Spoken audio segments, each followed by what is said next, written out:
Hello, everyone, and welcome to episode 221 of the podcast. Hope you're doing well. I'm Michael, and today we're talking all about sleep. You know, people often say that they listen to my podcast while they sleep, or while they're trying to sleep, or it helps them go to sleep. And I never know how to feel about that, because on one hand, maybe it means I've got a nice, relaxing voice.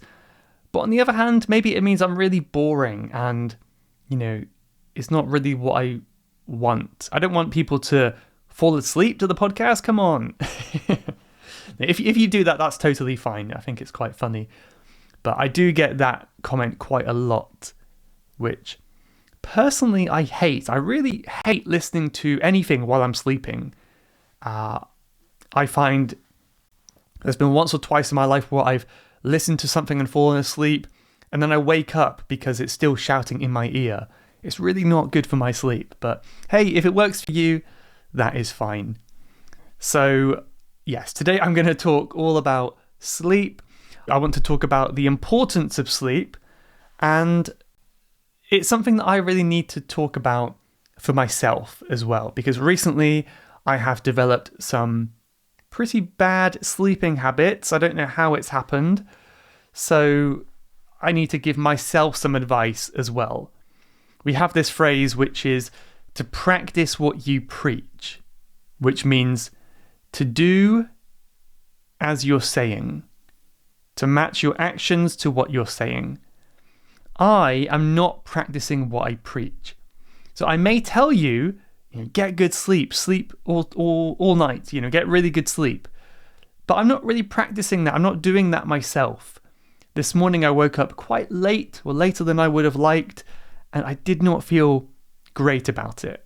But tomorrow, fingers crossed, I can get up early, I can sleep well. Let's see what I can do. I do think there's something to be said, though, for explaining your plans to other people, or at least telling other people about your plans and your intentions to change. So for example, a few weeks ago I mentioned about biting my nails. I got a bad habit of biting my nails, and I said on the podcast, okay, I'm going to stop right now. And you know what? Since that moment I didn't bite anymore. So it was just as simple as telling you guys about my plan, and that was enough for me to break that habit.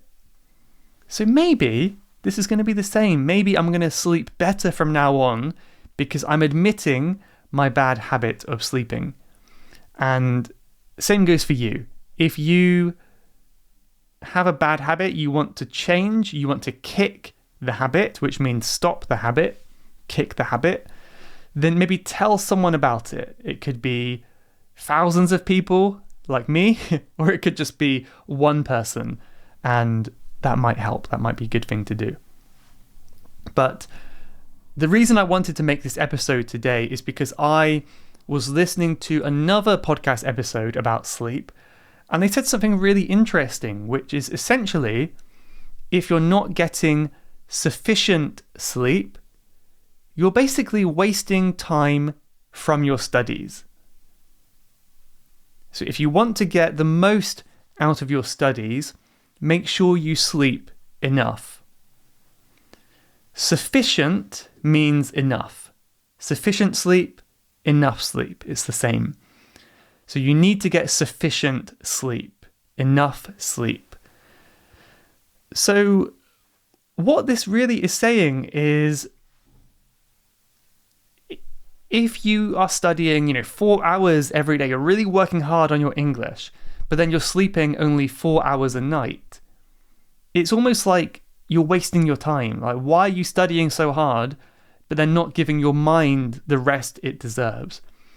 I would go so far as to say it's better to study less and sleep more, right?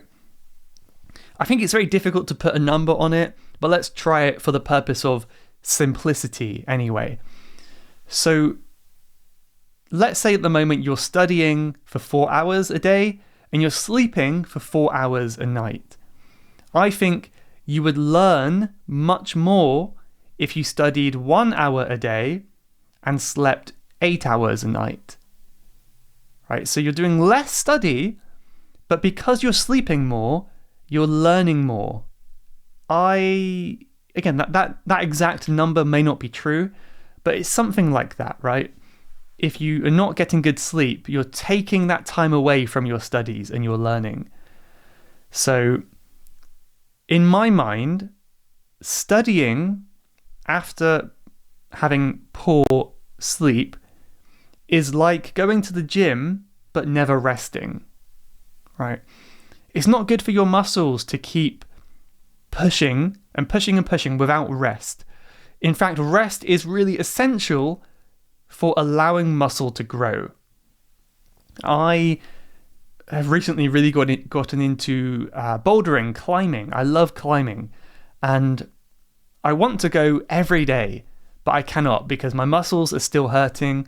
I went 3 days ago, and I guess I'm kind of recovered now. Yesterday, I really wanted to go again, but I was a little bit too painful, and I knew if I went climbing yesterday, it would not have been good for my body. It would not have been good for my muscle growth. It's not a good idea, right?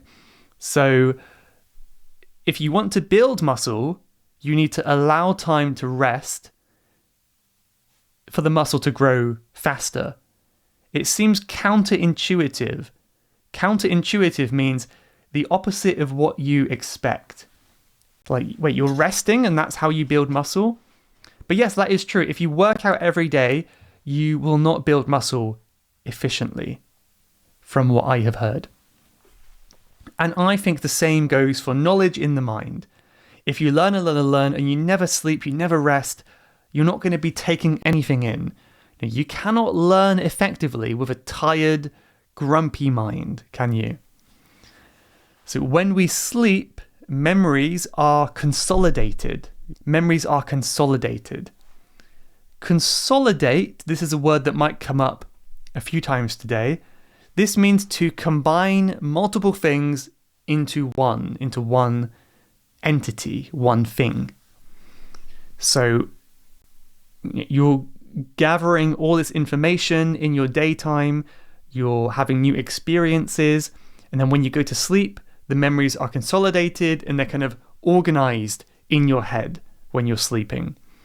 And this process of consolidation, that's the noun, is really important to allow things to kind of stay in your mind and maybe go into your long-term memory, deep in your brain, right?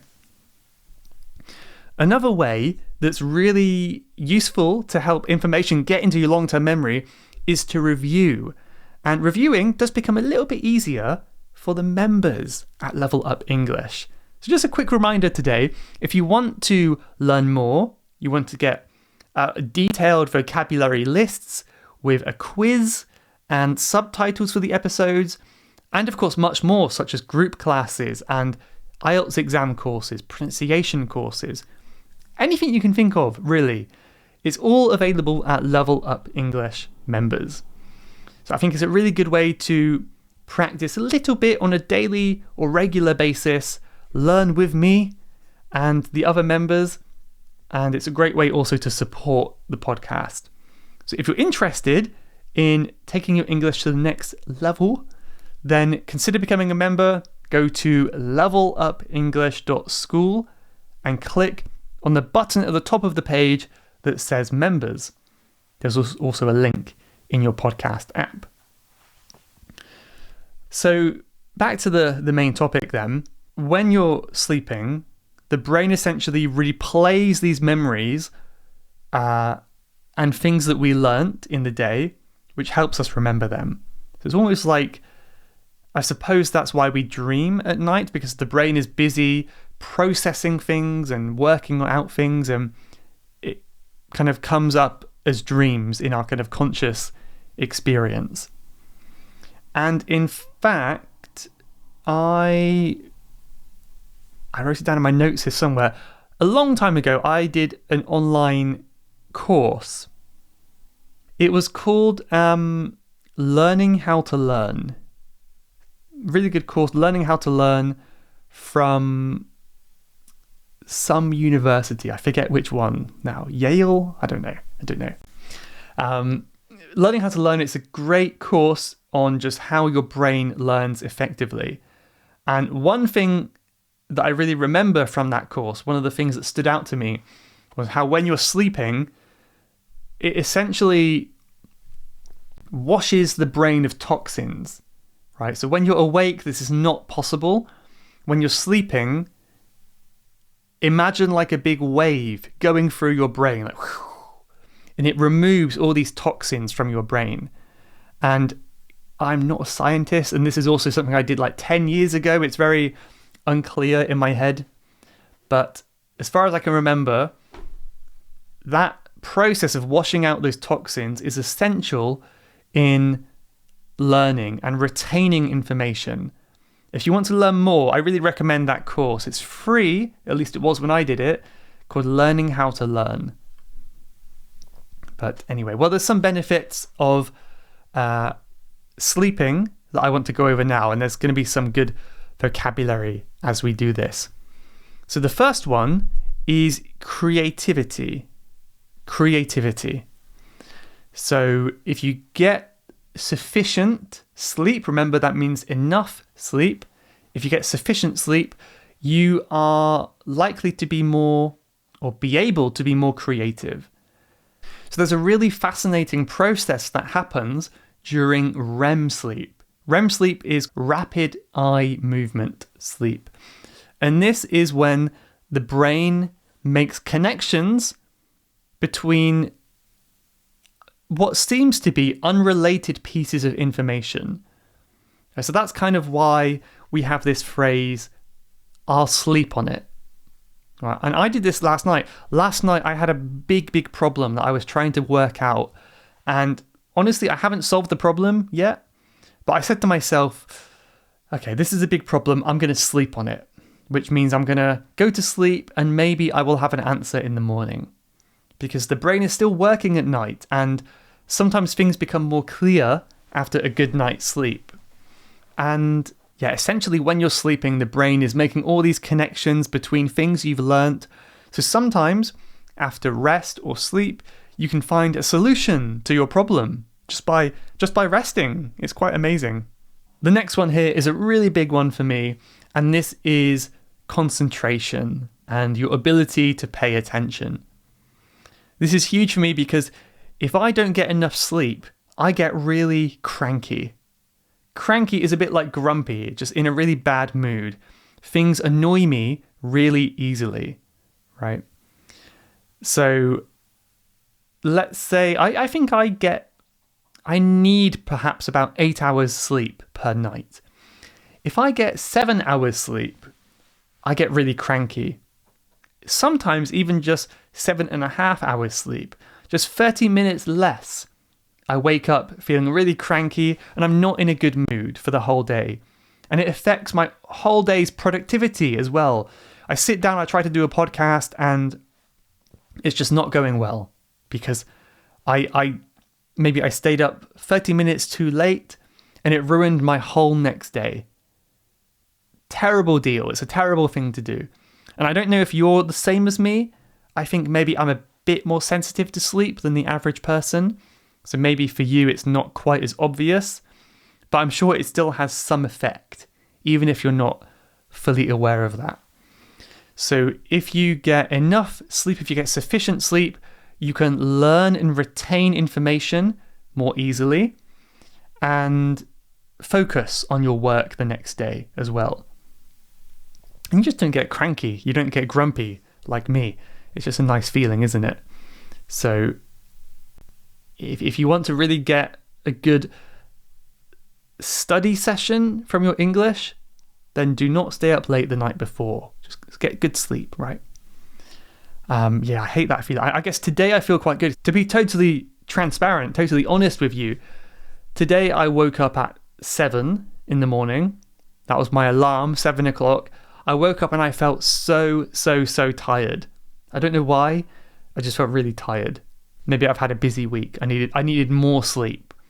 Even though I was in bed for 8 hours, it wasn't enough.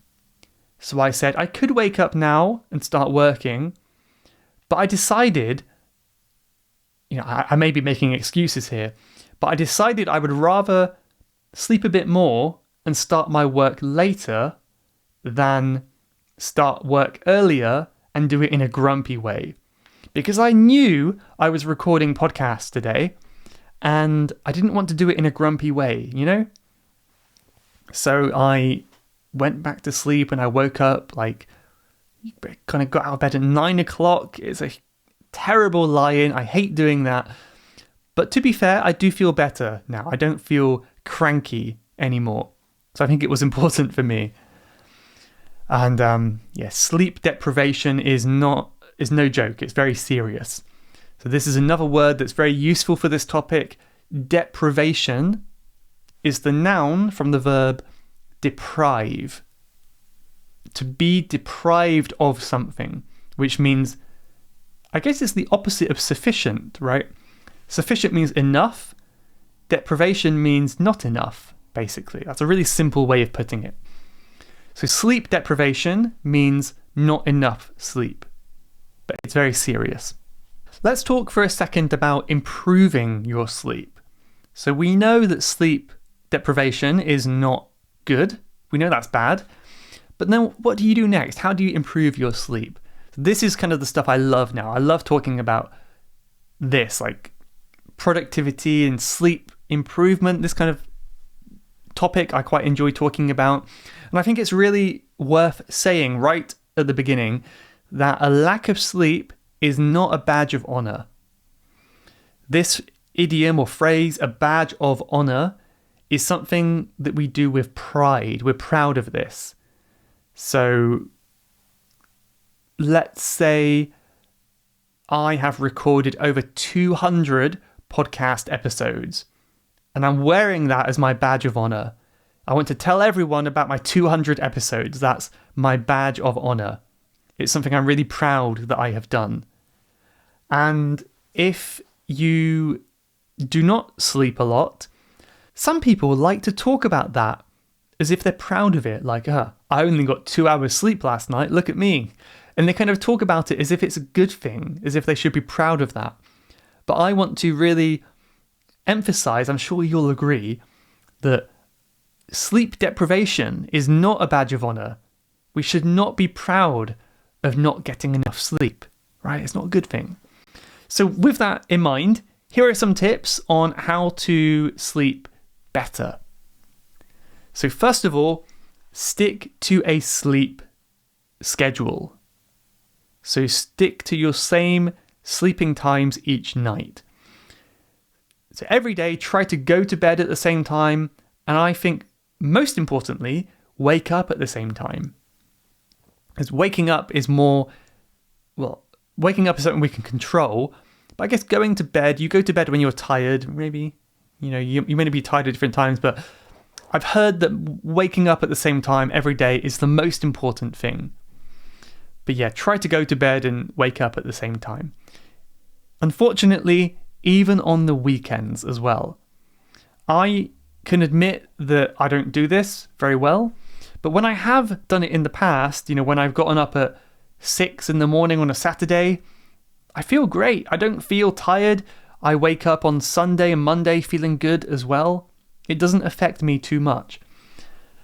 But my big problem is when it comes to Friday night, I'm like, yes, I can relax. It's Friday, it's weekend.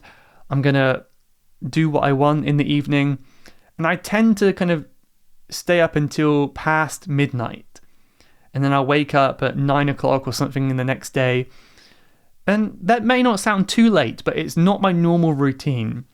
So as a result of that, after the weekend, on a Monday morning, I wake up feeling quite cranky again. I'm not in a good mood. And that's because my body hasn't adjusted to that change.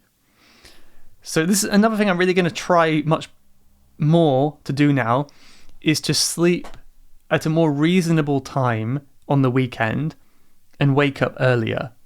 And I think one huge benefit of this is you have more weekend to enjoy. Imagine if you wake up at 6 o'clock in the morning on Saturday. You have so much of the day to enjoy, explore, have fun, do whatever you like. I love to do a lot on my Saturdays. Maybe go for a long walk is my favorite thing to do. So I'm going to try that this week. But of course, there is that balance. You cannot be too serious. If my friends want to go for a meal and we're talking until midnight, I'm not going to worry too much, because I would say the social benefits you get from being with friends is more important than just one night of early sleep. That's my opinion. I've heard doctors say the same, so I kind of feel quite confident in saying that. So it's good to be healthy, but not to kind of live your life so strictly that you don't have much of a life at all. Right? So there's that balance, everything in moderation, like we spoke about in the Influential People episode. The next tip is to create a relaxing bedtime routine. Here's that word routine again. Schedule, routine. It's all kind of very planned, isn't it? But this is a nice thing, I think. So examples could be taking a nice, warm, relaxing bath, reading a book, doing breathing or meditation, something like that, to help you wind down, which means prepare to finish, prepare to end your day, and prepare for sleep. And this is something that I don't really do. I used to read in the evening. I haven't done that for a while, for whatever reason. So I don't really do this anymore. But yeah, I might come back to this in a minute. But I might try to kind of do that again and maybe start reading before bed. I think that's nice. Much nicer than watching like a movie before bed, The next tip is to make your bedroom a sleep-friendly environment. So one tip that I've listened to many, many health podcasts on sleep. One tip is to keep your bed and your room slightly cooler than you think you need. Because the body sleeps better when it's a little bit cool. You might want to get really warm and cozy, but if you're too hot, your body, you won't have a good night's sleep. So I think also your body does warm up over the night. So if you go to bed slightly cool, you will get warmer. That may not be true, but take what I'm saying with a grain of salt. Don't believe everything I'm saying. But yeah, make it sleep friendly. So keep it cool, keep it very peaceful, keep it dark. I have invested in blackout curtains in many of my rooms. So if I close the curtains here, it's very dark.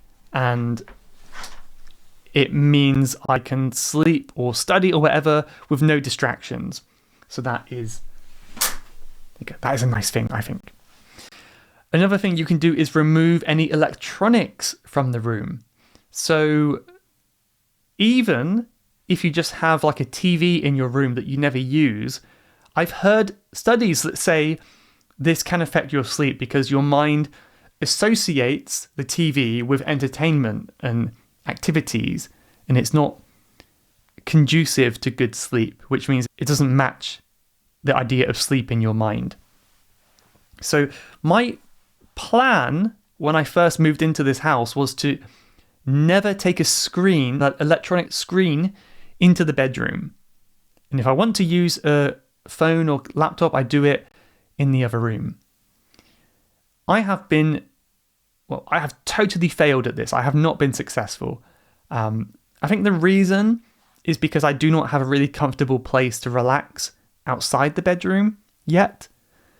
So maybe my advice for myself and for you on that tip, if you want to do something similar, is to make a really, really comfortable place to use screens. Like in your living room, have a nice chair or beanbag or carpet that you can relax on and do that. And then when it's time for bed, you leave your electronics in that room and go to bed in the bedroom. So that will be my plan in the future when I have a comfortable space. But, well. Limiting caffeine and alcohol, another obvious tip. Try to avoid caffeine in the afternoon, even though it seems a long time before. I've heard recommendations. If you have caffeine, like coffee, try to only consume it in the morning. So very, like 12 hours before you sleep, maybe, or 10 hours or something like that. Exercise is a great one for sleep. I find if I exercise, I do lots of walking, exercise, I sleep much, much more deeply as well. I don't have to wait so long to get to sleep. So exercise is an interesting one because it kind of gives you energy. Directly after you exercise, you get all this energy boost. But then later in the day, you are more tired. You have used your energy. So it's a kind of an interesting way to improve your life, I suppose. We kind of mentioned this one before, but avoiding screens before bed. Don't allow your eyes to see bright lights. So when I am going to sleep, I will use lamps. I never turn on the big lights because it's just too bright for my eyes. If I'm on the train, I might wear sunglasses even. I try to block out all the bright lights in the evening if I can, and that helps me. The final tip is to manage your stress. If you're stressed and anxious, this can affect your sleep negatively. I think we all know that, right? So again, meditation can help, and breathing and that kind of stuff. My technique for the past few years has just been watching something really mindless and fun. So recently, I have started watching a TV series called Breaking Bad for the first time. I've never seen it before. And I quite like it. It's kind of addictive. It's binge-worthy. I'm binging it. However, it is really depressing. When I watch it, I feel emotions, like I feel stressed and anxious. I feel a bit depressed and sad. It's not really like a happy, relaxing show. So it's not my favourite, I'll be honest, but I cannot stop watching it at the same time. And I realised recently I was watching it before bed and I could not sleep. I was up for hours because it was just playing on my mind. It was just too much was happening. So I realised I cannot watch it before bed. So I might watch it a few hours before bed, but then I will watch something like a video game on YouTube. It's like mindless fun, it's happy, it's simple, and I sleep much better. Another thing that I will never do is watch or read the news before bed. Never look at the news. I would say in the evening. For me anyway, it really affects me in the evening. If I get a little bit angry or anxious or annoyed, it's not worth it. Finally, a final tip today is, I guess, just a reminder on how serious it is. People really take it for granted. Sleep's not a big deal. But there was a study done in 2010 in the journal, published in a journal called Sleep. It was called Sleep. And it found that people who were sleeping less than 6 hours a night had a 12% higher risk of mortality. And that was over the next 14-year period of study. So basically that means people who sleep less are more likely to die.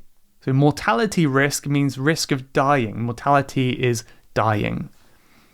So even if it's just 6 hours, you may think 6 hours is not a big deal, but just sleep 2 more hours and you can increase the chance of living by 12% statistically. So remember that next time you want to stay up late. I think that's really serious, isn't it? That we don't often think about how sleeping less, insufficient sleep, or sleep deprivation can actually make us more likely to die, or maybe die younger, which is very serious. I know it's not a happy topic, but for me, it's important to remind myself to take it seriously, right? But I think, again, at the same time, we shouldn't worry about one night every now and then. If you have one night when you kind of want to stay up and socialize with your friends, I don't think is a big deal, personally. I think the key word in that study was consistently. Consistently means night after night, not just one night. Okay. So, yeah. What do you think of this topic? Were you put to sleep by this topic? Was it so boring you fell asleep? Any of you sleeping right now? If so, hey, come on, wake up, please. Let's finish and be awake. But I don't know, let me know your thoughts on this topic. It's a big one for me, and I really hope that I can improve, and I hope you improve as well. So let me know if you do not have perfect sleep, like maybe 99% of people. Let me know what you could do to improve, and if you will improve. Maybe get back to me in a couple weeks and let me know if you have actually improved. I mean, honestly, this is an English learning podcast, but if any of you have improved your health or your sleep because of listening to this, then I will be so happy that I've given you some reminder as well. But anyway, well, let's move on to a couple podcast reviews to say thank you to some people. We have one from Adrian Golser, who says, "How can I not like it? I like your uniqueness. I live in Canada, but English is not my first language." So thank you to Adrian in Canada. That is amazing to hear. Another one from Canada, from Dr. Farsi, who says, "The best place to learn the English language." One more from Fedam, who says, "Thank you for your effort. You are the best teacher, and I have learned a lot from you." Thank you. And then one more from, I don't know why their username is called "They Have a Free Delivery." Don't know. But that person says, "I really enjoyed listening to you. Thanks." That's from the United States. So thank you to you guys, Dr. Farsi, Adrian, Fedam. Thank you very much for your reviews. It means so much to me, and it really helps the podcast grow. Let's end this episode before my computer runs out of battery, as it's about to do.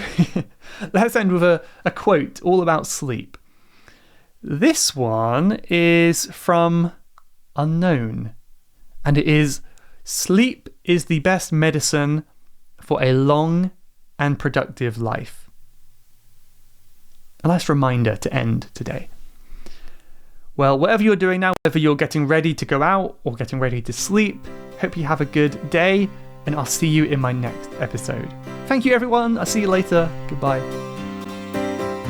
You have been listening to the Level Up English podcast.